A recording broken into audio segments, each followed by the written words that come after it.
A judge ruled today to take the money away from the couple and to account for every single dime that was raised in a GoFundMe account. And they used thousands of it to go on lavish trips, shopping sprees, and to gamble. Your phone starts buzzing before the alarm even goes off. You roll over, half awake, and glance at the screen. A breaking news alert flashes in bright red letters. The headline alone is enough to jolt you fully awake. Carmelo Anthony's family estate seized. It doesn't seem real at first. Carmelo Anthony, a name linked to sports greatness and high-end living, is suddenly at the center of a storm. The article says the massive family mansion, a home once shown off in glossy magazines and real estate blogs, has been taken back.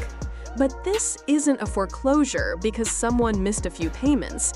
It's tied to something much darker. A criminal investigation, already grabbing national headlines, is now zooming in on the same luxury property that had always been a symbol of the Anthony family's rise. My 13-year-old daughter is afraid to sleep in her own bedroom because she's fearful of what might happen to her. And let me be clear, the claims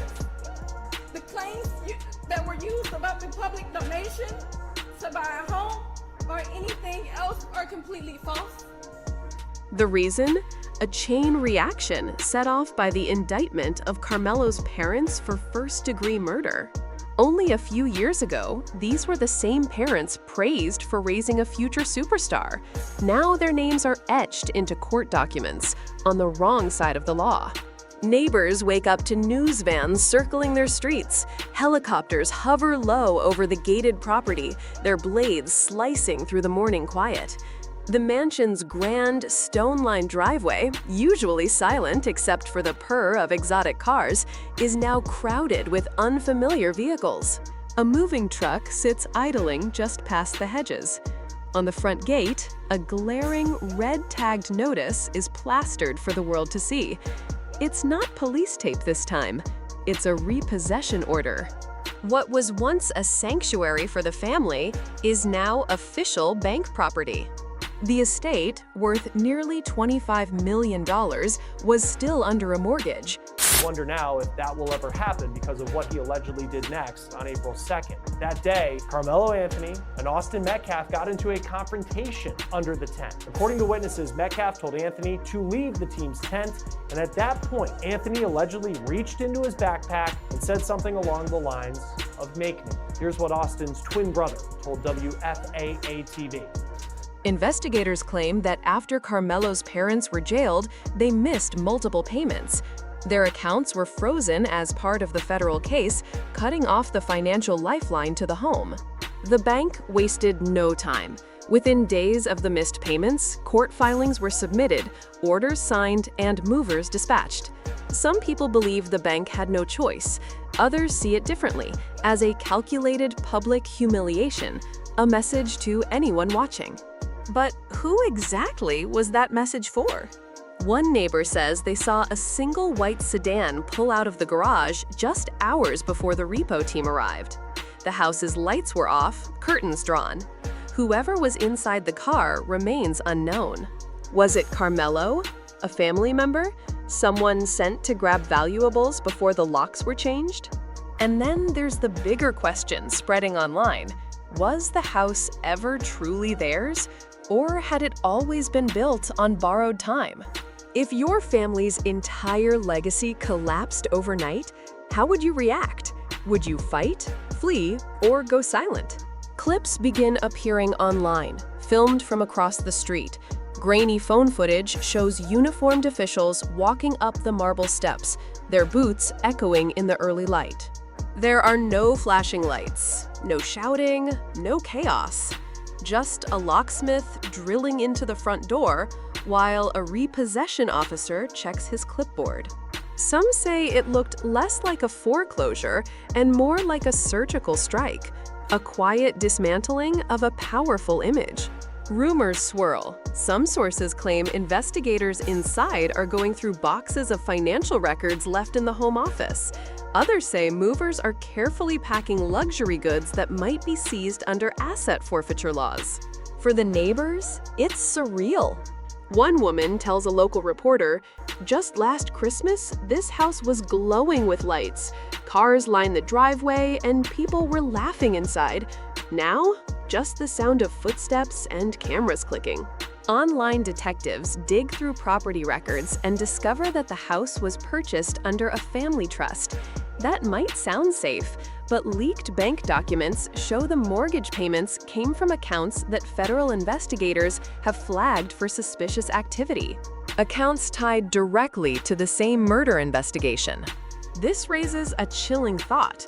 If the money was tainted, does the house even belong to them? Or is it already government property in everything but name? And if this is just the beginning, what comes next? Cars? Jewelry? College funds? Everything might be fair game now. Later that afternoon, Carmelo Anthony walks out of the courthouse. Cameras zoom in on his face, searching for cracks in his composure. He says nothing. No entourage, no lawyer holding a statement, just a slow walk to a black SUV. You can almost see the weight in his silence. In court, prosecutors had unveiled a revised financial timeline, pointing to large bank transfers made just weeks before the alleged crime. Real estate brokers, bank employees, even a former housekeeper testified about sudden changes in the family's lifestyle. One ex-financial advisor dropped a bombshell. The mortgage wasn't even close to being paid off. On social media, debates rage. Supporters say the repossession is premature, a witch hunt before the trial has even started. Critics are ruthless, insisting the mansion was blood money and had no right to stand. A neighbor tells a local station, "There were always black SUVs and strangers coming and going. We thought it was just celebrity life. Now I'm not so sure." The question lingers. Was this purely about unpaid bills, or was it a staged fall from grace before the verdict? By the next morning, it's official. The mansion appears on a government asset recovery website, complete with glossy photos, floor plans, and a schedule of viewing dates. The public now knows this wasn't a rushed decision. It was planned weeks in advance. Federal agents had been tracking the paper trail long before the murder charges were announced. An insider says, "We knew about the trust accounts for months. We just needed the right trigger to move in." Then things get darker. One court exhibit sends shockwaves through the media. Security camera footage from inside the estate, taken just 2 nights before the alleged crime. In the video, one of Carmelo's parents is seen removing a locked metal case from a walk-in closet. Prosecutors hint that the murder weapon might have been inside. Suddenly, the mansion isn't just a home under financial scrutiny, it's a potential crime scene. When the court hearing ends, reporters swarm the steps, shouting questions. Was the house in Carmelo's name? Are the renovations tied to the murder case? Across the street, neighbors stand behind yellow police tape, not because they're blocked from entry, but because they want a front row seat to the downfall. Inside, investigators treat the rooms like museum curators, cataloging every item. Except instead of artwork, they're logging evidence, financial records, business contracts, and files linking the address to shell corporations that funneled over $3.3 million in mysterious transfers. The home, it turns out, was insulated with more than luxury. It was wrapped in fraud. Just when it seems the story can't get any more damning, an audio recording leaks. It's the family's real estate lawyer, speaking in hushed tones before the indictment. Get it out of Carmelo's name. The implication is chilling, an attempt to hide the property before everything came crashing down. Back in court, the judge's decision is short and cold. Repossession approved. The marble fortress that once symbolized the Anthony family's fresh start is no longer theirs. You watch as Carmelo's father clenches his jaw and his mother's shoulders slump. Their lawyers avoid looking at them. The reality has set in. Outside, reporters scream into microphones. some incorrectly calling it a foreclosure. But in the court of public opinion, that's all it is now, a fallen house. Inside the courtroom, a slideshow of financial records reveals a disturbing overlap. The last mortgage payment was made the same week as a payment linked to the alleged murder weapon.